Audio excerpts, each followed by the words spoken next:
Alright, I've been asked the question, what's going to be the best gearing on the rear if you've got a compact at the front? What's the best gearing on the rear? Should you go 1132, 1128 or what? Look, I run the 1128, okay? That gearing is fine for me. Now, I've got an 1132, but it's on my training wheel, so I don't use it out on the bike anymore. I use the 28 all the time, the 1128 all the time. So the 32 for me was just too easy a gear to spin. Okay, I found that when I was in the 32, if it gets say 10% or something, I jump into the 32, I was just spinning too much and not really getting anywhere. Whereas with the 28, you still can spin, but you can propel yourself up the hill a bit quicker as well. So the 32 for me was no good. If you just want to get up the hills as easily as you can, then obviously run a 32, run a 34 if you can get it on, and then you'll just get up them easy. But if you want to get up them easier and quick, then you need to push a harder gear basically. Now what I find is now, and I made a point of doing this. Now when I first, because I run the 1132, that's the gear I run all the time. As soon as I hit a hill at one time, I would go straight into my 28 on the back. Now, what I was finding was I wasn't getting any stronger on the hills, okay, because I just constantly kept, let's say, chickening out and running into the 28 on the back.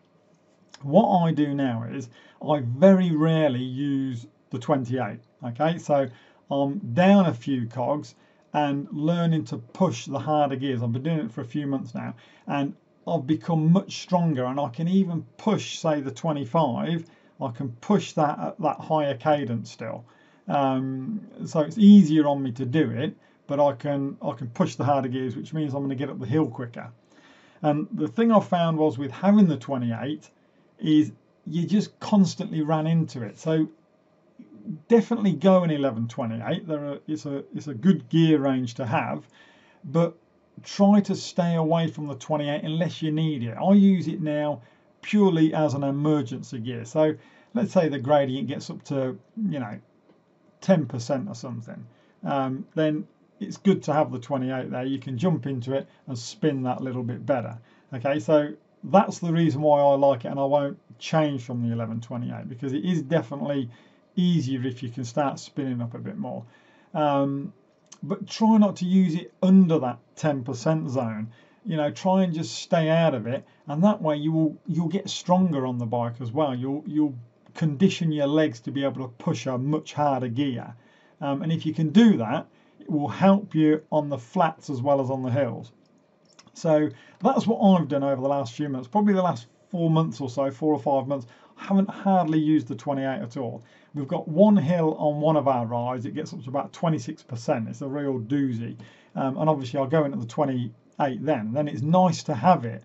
So it's a fantastic gear to have it. The 34, I have gone up this particular hill in the 34, and to be honest with you, didn't seem that different to the 28. So that's why I went back to using just the 1128.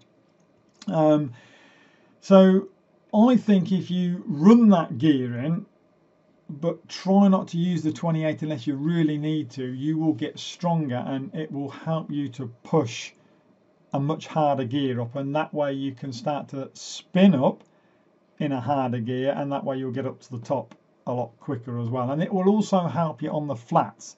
So I'm able to now push the big chainring at the front and the harder gears at the back to push. I'm able to push those at a much higher cadence now, that 90-95 cadence, which makes it easier on you, because obviously it's more cardiovascular you're using, so it makes it easier on you, and you can pop along at a much faster speed and maintain it for longer.